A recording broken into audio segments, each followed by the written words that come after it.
to our market research, 70% of people in this situation would choose to, well, meet in the middle. But where in the middle, people ask? And therein lies the problem, and where we come in. What we do is we take in any number of addresses, and we find the best place for you to meet instantaneously based on preferences and filters.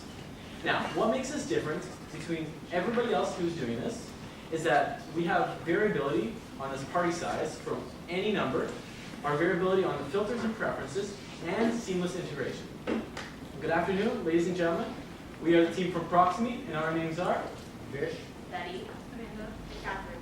and my name is Matej Chobota. Okay, so like any company, we have competitors.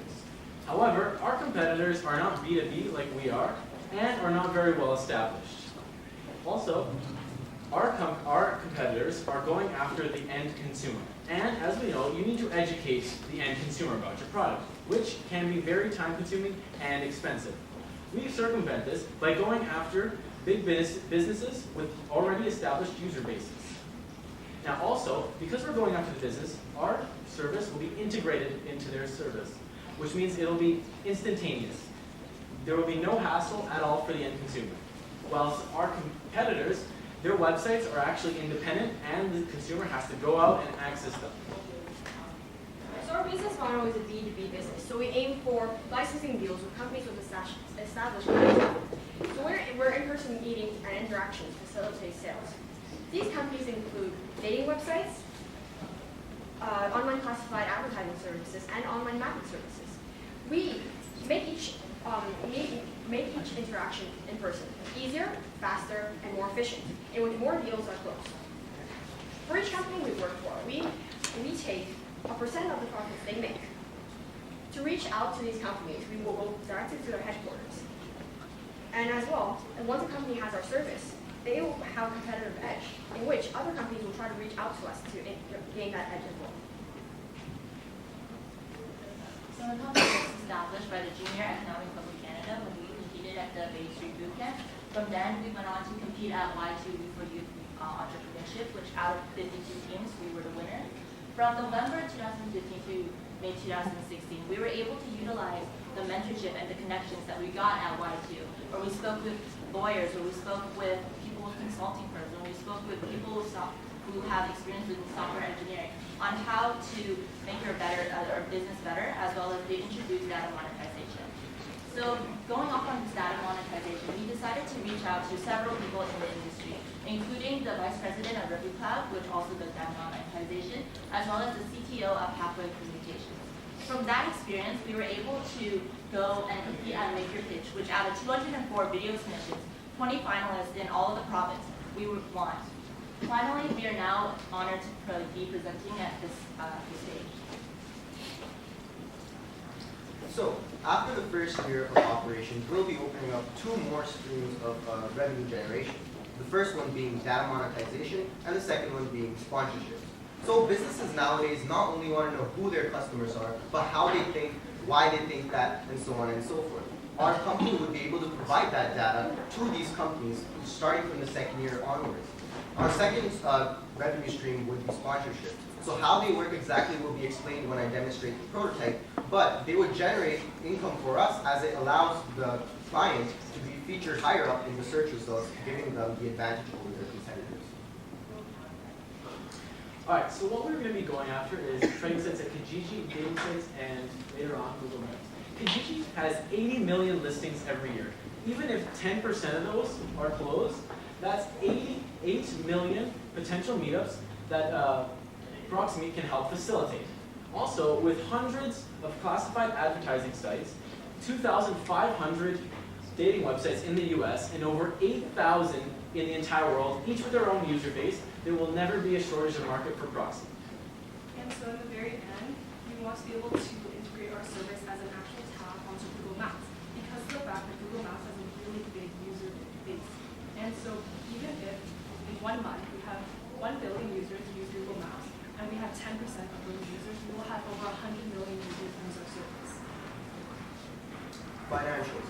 So since we are in the ideation and product development phase, we do not have any sales as of yet, but this is projected revenues for the upcoming 2 years. So once our product hits the market, we project sales of $30,000 in licensing deals with 3 to 4 minor dating companies in the first year. Now, the first year, we will have a lot of operating expenses due to product development, website development, and other one-time costs, which is the leading reason as to why we would have a net loss for the first year. But as soon as we open up the 2 extra revenue streams, such as data monetization and sponsorships, we'd be able to generate larger revenues, and due to the lower operating costs for the second year, would be in profit for the second year. So while we were going through our consulting stage, we met Wally. He was the vice president of the company Ruby Cloud. So he introduced to us Location Genius. Location Genius has data monetization as their most prominent and most successful revenue source. So what they do is that they collect cellular tower data, they collect sensors and beacons, as well as social media data, to collect data of where people are going. Very similar to our company, Proximeet. We collect data on where people are meeting. Instead, if they can be so successful, we can do that too. We just use data monetization as our main source of revenue. And so this is our vision for the future. We really want to integrate this into Google Maps, and as you can see on the side here, we have sponsorships. So whichever company pays us more would have their company featured higher up on our list of places to meet up. And as well, we have a meeting. So this is just a close-up of what we see in the future. So after many months of coding, late nights, and a lot of caffeine drinks, we have come up with a basic prototype of how the front end would look and work. Now, there is many things yet to be developed on the back end, which is like we would require a professional freelancer to do that coding for us.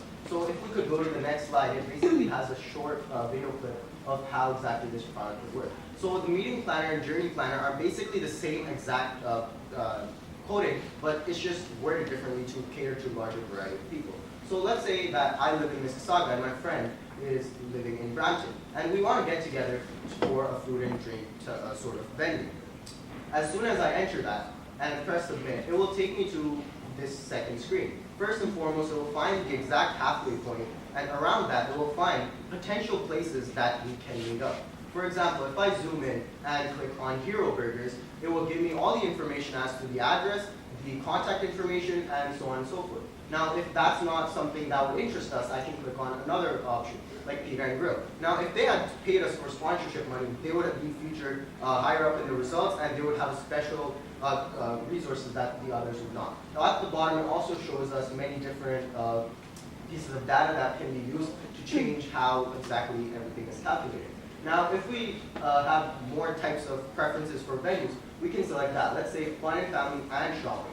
So all we have to do is update, and it'll show those extra places that were not there before. So currently, this product is still in development phase, but much of it is readily working, like mentioned before. And the only thing that needs to be done on the coding end of it is the data storage and basically the data storage. So you might be concerned about data privacy. We're taking your people's data and using them as data monetization. But rest assured, we've thought about this. What we do is that we only collect general demographics such as age, gender, why they're meeting, and as well as where their general cities are. So all we collect is a user city, and user database. And in this case, we prevent any type of fraud or anything by making sure the consumers know that we are protecting their data. At Proximeet, we've designed a long-term business plan. So first, we will be using our B2B model and targeting smaller companies in order to get some market traction as well as get our brand out there. From years 2 to 5, we'll be targeting larger companies as well as we will start data monetization as we would have significant data by then. By year 5 and onwards, we'll be trying to target blue chip companies as well as expanding to China and the UK. The reason for this is because according to the New York International as well as the Canadian Trader Commissioner Service, these 2 countries as well as America, it is customary and business etiquette for people to meet up informally over a meal before discussing business. So here's a map. So here at Proximeet, we believe that the idea of corporate social responsibility is not mutually exclusive with the idea of generating high profits. So we already touched on the 3 revenue streams. So I'm going to talk about how we are going to help create a better world with our product. So the next thing is, let me show your attention to this article, which was featured by a nonprofit called Peace Child International.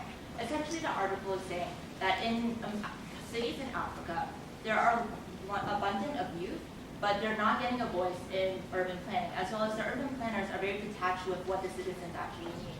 With our data services, we are able to show them exactly where people are meeting up, exactly where people are the most popular, as well as the article touched on the fact that a lot of youth don't have community centers to meet up, which is so important to adolescents. The benefits of a strong urban plan include livability, economic development, as well as reduced congestion and attractive. We will make these cities more attractive to foreign investment, as well as for developed countries, there is a huge congestion issue right now. For example, this article featured by ABC News talks about how Americans spend about 42 hours every year stuck in traffic. For us, what we're going to do is that we're going to reduce the amount of fuel that is wasted, which as you can see has increased 520% since 1982. Instead, we're going to, in our service, we're going to show alternatives. So first we're going to show public transportation, biking, or walking. The idea is that since we're reducing the amount of travel time they're having, they'll be more open to public transportation if they weren't open to these alternatives before.